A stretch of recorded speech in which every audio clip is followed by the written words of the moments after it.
Cilvēki domā, ka Anthropic aicina atbildīgi attīstīt modernākās mākslīgā intelekta sistēmas, lai novērstu cilvēces izzušanu. Vismaz tā saka pati kompānija. Taču pastāv ciniskāks, strateģiskāks skatījums. Globāla attīstības palēnināšana ne tikai bremzēta mākslīgā intelekta attīstību, tā arī palēninātu tirgu, nostiprinot šodienas līderu pozīcijas. Tas apgrūtinātu atvērtā kodu konkurentiem sasniegt Anthropic līmeni.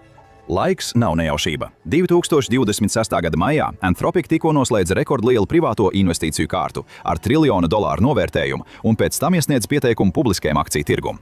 Tikai 3 dienas vēlāk uzņēmums publicēja ziņojumu, kurā brīdināja, ka mākslīgais intelekts varētu būt nekontrolējams un aicināja valdības apsvērt iespēju palēnināt visu nozari. Dažiem tas šķiet piesardzīgi. Citiem tas izskatās pēc stratēģijas, kas maskēta kā drošība. Pirmā nodaļa – izslēgšanas slēdzis. Nepagāja pat nedēļa, kad visa mākslīgā intelekta nozara tika satricināta.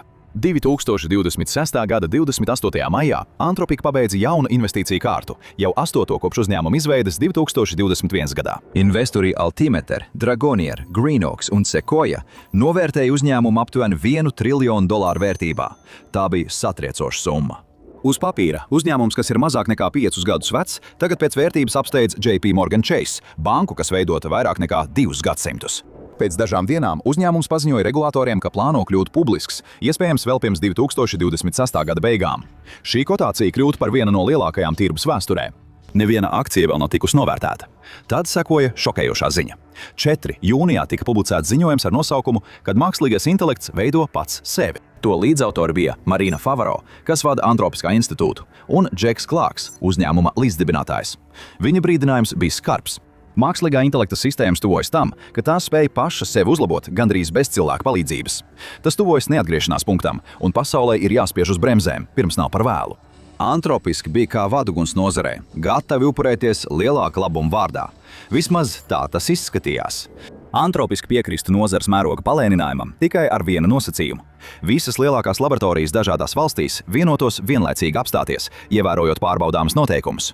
Līdz tam sacensība turpinās. Tā ir kliedzoša pretruna. Vērtīgākais mākslīgā intelekta jaunuzņēmums pasaulē gatavojas kļūt publisks, un tieši tajā pašā laikā tas vēlas, lai valdības koordinētu pauzi, kas iesaldētu visus konkurentus. Anthropic kļūt par mākslīgā intelekta nozares līderi ar garantētu pozīciju. Tā nav prognoze. Pierādījumi ir viņa paša kodā.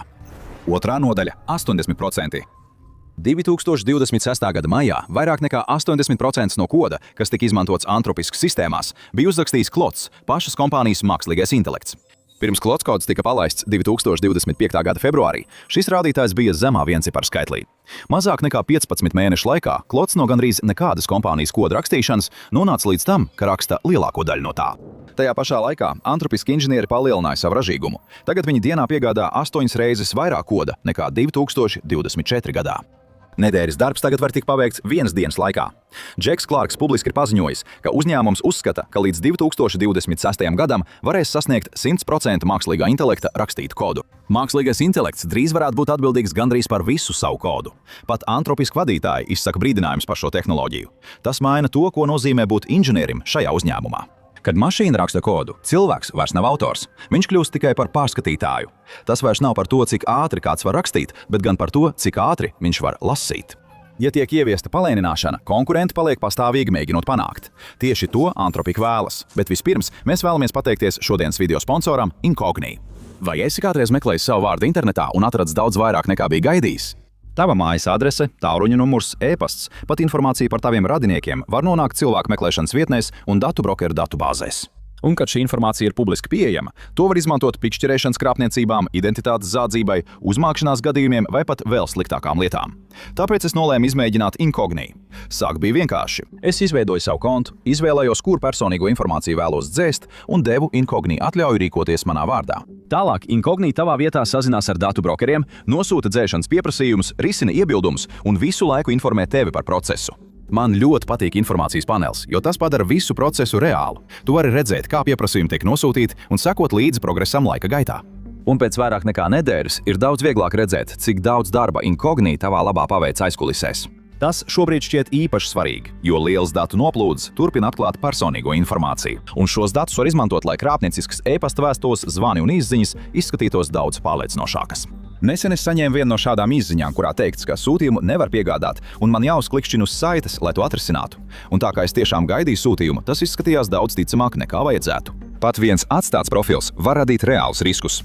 Incogni piedāvā arī jaunu pielāgotu dzēšanas funkciju neierobežotajos un ģimenes neierobežotajos plānos. Tātad, ja atrod savu informāciju kādā konkrētā cilvēka meklēšanas vietnē vai citā tīmekļa vietnē, tu vari to atzīmēt, un viens no Incogni privātuma aģentiem visu pārējo nokārtos tavā vietā. Dodies uz incogni.com/tis un izmanto kodu TIS, lai saņemtu ekskluzīvu 60% atlaidi. Vēlreiz, tā ir incogni.com/tis, kods TIS, lai saņemtu 60% atlaidi. Noklikšķini uz saites zemāk un noņem savus personas datus no tirgus ar Incogni palīdzību. Trešā nodaļa – cilpa. Kopš mākslīgais intelekts tika ieviests, ir radušās vairākas bažas par tā izmantošanu, un viena no galvenajām raizēm ir bijis tas, cik ātri tas attīstās. Neatkarīgā pētniecības grupa Meter mēra, vai un kad mākslīgā intelekta sistēmas kļūs par draudu sabiedrībai. Vienā pētījumā viņi uzdeva vienkāršu jautājumu. Cik ilgi mākslīgais intelekts var patstāvīgi pabeigt uzdevumu, pirms tas pieļauj kļūdu? Viņi pārbaudīja vairākus vadošos modeļus, sākot no 2019. gada, un atklāja noteiktu likumsakarību. Modeļi spēja tikt galā ar vien garākiem uzdevumiem, un to jauda aptuveni ik pēc 7 mēnešiem dubultojās. Šī tendence saglabājās 6 gadus pēc kārtas, un tad tā pātrinājās. Meteoras jaunākais novērtējums liecina, ka kopš 2023. gada dubultošanās periods ir aptuveni 4 mēneši. AI Digest arī aplūkoja datus un ierosināja, ka, ja temps saglabāsies, AI aģenti līdz 2027. gadam varētu tikt galā ar uzdevumu, kas ilgst mēnesi. Un nav nekāda ierobežojumu. Pirms pāris gadiem šīs sistēmas tikko spēja tikt galā ar uzdevumiem, kas prasīja dažas minūtes. Tagad tās var uzturēt darba pavadienu, kas cilvēku inženieriem aizņem veselu dienu. Ja šis temps saglabāsies, laika mērogs pāries no dienām uz nedēļām un tad uz mēnešiem. 2026. gada aprīlī uzņēmums Anthropic paziņoja, ka Klods veica vairāk nekā 800 labojumus, samazinot vienas kļūdu klases biežumu 1000 reižu. Cilvēku komandai varētu būt nepieciešami gadi, lai ko tādu atrisinātu. Modelis to paveic vienā mēnesī. Ja sistēmai piešķir pietiekami daudz skaitļošanas jaudas, mašīnas varētu izstrādāt un uzbūvēt savus aizvietotājus. Cilvēki vairs nebūtu vajadzīgi. Lai gan Anthropic ceļ trauksmi, viņi arī uzmanīgi norāda, ka tas vēl nav noticis, tāpēc tas nav neizbēgami. Taču, citēju, tas varētu notikt ātrāk nekā lielākā daļa institūciju ir gatavas. Ja modelis veido savu pēcteci, nozarei ir nepieciešama noteikuma grāmata, kas nosaka, kad turpināt un kad apstāties. Un, kā izrādās, Anthropic jau tāda ir. 4. nodaļa – triggeris. Atbildīgas mērogošanas politika izklausās kā brīdinājums, par ko būtu jāzina visai cilvēcei. Galvenā ideja ir vienkārša. Mākslīgā intelekta modelis var kļūt pietiekami spēcīgs, lai patiesi kļūtu bīstams, un tajā brīdī ir jāievieš papildus aizsardzības pasākumi. Anthropic šos triggerpunktus sauc par spēju sliekšņiem. 2024. gada oktobra politikas versija sākas ar acīmredzamiem riskiem – ķīmiskajiem, bioloģiskajiem un kodolieročiem. Tad tiek pievienots vēl viens – mākslīgais intelekts, kas spēj veikt pats savu MI izpēti ar minimālu cilvēku palīdzību. Politika šo iekļauj sadaļā par autonomu MI izpēti un attīstību. Kad modelis tuvojas šai robežai, vadlīnijas neiesāk to izslēgt. Tā vietā tās paredz intensīvāku testēšanu un pātrina darbu pie stingrākiem drošības pasākumiem. Vienkāršot sakot, uzņēmums ir izveidojis strukturētu pieeju, kā rīkoties gadījumā, ja MI sāk pati uzlabot MI. Tas ir kas vairāk nekā tikai iekšējs ziņojums. Līdzīga ideja gandrīz kļuva par likumu. Kalifornija mēģināja valsts līmenī ieviest to, ko šī politika dara vienā uzņēmumā. Tā koncentrējās tikai uz lielākajiem modeļiem, kuru apmācība maksā vairāk nekā $100 miljonus, un prasīja tiem izpildīt augstākus standartus. Tas nozīmē vairāk drošības pārbaudes un ārēju testēšanu. Noteikumu pārkāpšana nozīmētu lielus naudas sodus, sākot no 10% no apmācības izmaksām, pieaugot līdz 30% atkārtot pārkāpumu gadījumā. Taču bija pretestība, un kritiķi saskatīja iespēju. Riska kapitāla uzņēmums Andreessen Horowitz brīdināja, ka noteikumi neapstāsies pie nozares smagsvariem. Laika gaitā viņi teica, tie kaitēs jaunu uzņēmumiem un apgrūtinās mazus izstrādātājus. Iemesls ir izmaksas. Papīru kārtošana, auditi, juridiska atbildība, vissmagāks skar uzņēmums ar vismazākajiem līdzekļiem. SODS, kas ir 10 līdz 30% no apmācības izmaksām, ir sīk nauda $1 triljonu vērtam uzņēmumam. Jaunu uzņēmumam tas nozīmē visu uzņēmumu. Noteikumi nozīmētu īpašu speciālistu komandu, kas uzraudzītu modeļus. Tikai uzņēmumi ar visdziļākajām kabatām varētu atļauties šādas izmaksas. Kalifornijas priekšlikums nekad nekļuva par likumu. Gubernators Gevins Ņūsams to noraidīja. 2024. gada septembrī, taču tas nekad īsti nepazuda. Tas atkal un atkal parādās dažādās formās citos štatos un valstīs. Tikmēr uzņēmuma Anthropic atbildīgas paplašināšanas politika joprojām ir spēkā. Kad viens uzņēmums sāk noteikt noteikumus, šie noteikumi mēdz kļūt par standartu, kur pārējiem jāsasniedz. 5. nodaļa – kāpnes. 2026. gada maijā uzņēmuma Anthropic ieņēmumi sasniedza $47 miljardus. 2025. gada beigās tie bija tikai ap 9 miljardiem. Wall Street žurnāls prognozē vēl 130% pieaugumu, kas pirmoreiz padarītu uzņēmumu par pelnošu. Šie skaitļi atspoguļojas uzņēmuma vērtējumā. 2025. gada septembrī uzņēmuma vērtība bija $183 miljardi. Līdz 2026. gada maijam tā vērtība bija gandrīz 169,65 miljardi. Tā vairāk nekā dubultojās vienā ceturksnī. Tas uzņēmumu ierindot tajā pašā līmenī kā Teslu, kurai bija nepieciešami 16 gadi, lai sasniegtu $1,5 triljonu vērtējumu. Anthropic nopelnīja savu pirmo dolāru mazāk nekā pirms 3 gadiem, un kopš tā laika tā ieņēmumi katru gadu pieauga vairāk nekā 10-kārtīgi. Tāpēc globālā mākslīgā intelekta attīstības palēnināšanās nākt par labu tikai vienam uzņēmumam. Publiskā kotēšana un brīdinājums nav nejaušība. Anthropic pareizajā brīdī velk kāpnes augšā. 6. nodaļa – aizsargrāvis. Anthropic ziņojumā apraksta, cik ātri viss notiek, un arī iesaka, ka vadošajām laboratorijām vajadzētu koordinēt, kā attīstība turpināsies. Praksē tas nozīmē, ka uzņēmumi, kas ir priekšgalā, palīdz noteikt ierobežojumus visiem pārējiem. Visattīstītākās sistēmas kļūst par jauno standartu, kur visiem pārējiem ir jāievēro. Izņemot to, ka šis standarts nav rakstīts no neitrālas pozīcijas. Tas atbilst līmenim, ko tajā brīdī sasnieguši vadošie mākslīgā intelekta uzņēmumi. Šis nav margināls arguments. To pauž nozares vadošās personas. Jan LeCun, Meta galvenais mākslīgā intelekta zinātnieks un Turinga balvas laureāts, ir bijis viens no skaļākajiem kritiķiem. Viņš ir nobažījies, ka uzņēmumi pārspīlē mākslīgā intelekta riskus tādā veidā, kas mudina regulātorus ierobežot noteiktus modeļus.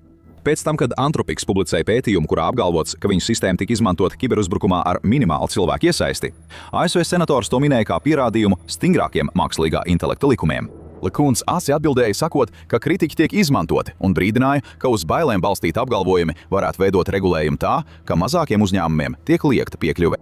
Davids Saks, mākslīgā intelekta investors Vašingtonā, ir izteicis līdzīgu viedokli, apsūdzot Anthropic par baiļu no riska izmantošanu, lai ietekmētu regulējumu savā labā. Ja regulējumi atbilst lielāku uzņēmumu skatījumam, visiem pārējiem nākas censties panākt standartu, kur viņi paši nav palīdzējuši noteikt. Līderpozīcijā esoša laboratorija var atbalstīt ierobežojumus, kurus tā jau spēja izpildīt. Mazākas laboratorijas un neatkarīgie pētnieki to nevar. Taču tas nav tik vienkārši. Pats Anthropic atzīst, ka reāli globāla pauze prasītu, lai ASV, Ķīna un citas lielākās mākslīgā intelekta lielvalstis to ieviestu kopā. Tā ir prasība, kas iespējams nekad netiks izpildīta. Taču pa to laiku nekas nav jāpārtrauc. Tā rezultātā vienā pusē ir aicinājumi uz atturību, bet otrā turpinās pātrinājums. Abi šie procesi pastāv vienlaikus, nesniedzot risinājumu viens otram. 7. nodaļa – pretestība. Ne viss piekrīt aicinājumam uz pauzi, un skaļākie iebildumi nāk no vienas nozares puses – atvērtā pirmkodu kopienas. Gadu gaitā Meta ir bez maksas izlaidusi savus jaudīgākos modeļus, lai ik viens tos varētu lejupielādēt un izmantot. Tās lāma modeļi ir lejupielādēti simtiem miljonu reižu, un dažas kompānijas tagad veido savus produktus tieši uz šo modeļu bāzes. Tādu versiju atbalsta mākslīgā intelekta atvērtā pirmkoda piekritēji, modeļus, kas nav aiz maksas piekļuvis, bet ir pieejami ikvienam lietošanai un modificēšanai. Pauze izskatās mazākā aizsardzības pasākums un vairākā ekonomiska kardarbība. Jānis LeCuns vēlas pretējo. Viņš saka, ka mākslīgā intelekta pētījuma regulēšana, nevis konkrētu kaitīgu pielietojumu ierobežošana, ir ārkārtīgi neproduktīva. Viņš uzskata, ka tas balstās uz nepatiesām idejām par mākslīgā intelekta iespējamajiem draudiem. Viņa lielākā baža ir par to, kas notiks ar atvērtā koda mākslīgo intelektu. Ja nosaka bīstamības slieksni vai ierobežo, kam ir pieejami dati, kļūst grūtāk publiskot atvērtu modeli. Tāpēc pretestība nav tikai par tiesībām izplatīt programmatūru bez maksas, bet arī par to, lai nepieļautu sienas izveidošanos starp divām grupām. Dažiem uzņēmumiem, kas spēj darboties jaunajā tempā, un visiem pārējiem, kuri to nevar. Kad kaut kas tāds tiek ierakstīts globālajos noteikumos, tas parasti vairs netiek atcelts. 8. nodaļa – triecienvilnis. Līdz šim tas viss bija par Anthropic kodu, bet tas ir kas daudz lielāks. Tas galu galā ietekmē ikvienu un viņu algu. Anthropic jau ir atzinis, ka inženieri neraksta lielāko daļu viņu koda. Viņi to pārskata, un brīdī, kad tas kļūst par nozares standartu, cilvēku darba spēks sabrūk. Pirmās to izjūt zemākā līmeņa pozīcijas. Jaunāko programmētāju darbs vienmēr ir balstījies uz apjomu, un viena papildus koda bloka izmaksas ir gandrīz nekas. Tas aizver durvis uz nozari. Vesela paudze programmētāju un inženieru paliek ārpusē. Stanfordas digitālās ekonomikas laboratorija sekoja reāliem darba devēja datiem līdz 2025. gadam, un pierādījumi ir satraucoši. Programmatūras izstrādātājiem vecumā no 22 līdz 25 gadiem darbu vietu skaits samazinājās gandrīz par 20%, salīdzinājumā ar 2022. Gada beigās sasniegto maksimumu. Darbiniekiem, kas vecāki par 30 gadiem un ieņem tos pašus amatus, skaits pieauga. Iesācēju pozīcijas tiek samazinātas. Tas notiek visā nozarē. Salesforce uz gadu iesaldēja jauno darbinieku pieņemšanu darbā. Google un Meta pieņēma darbā aptuveni uz pusi mazāk jauno absolventu nekā 2021. gadā. Kopējais tehnoloģiju nozares atlaižu skaits pārsniedza 140,000 tikai 2026. gada pirmajos mēnešos.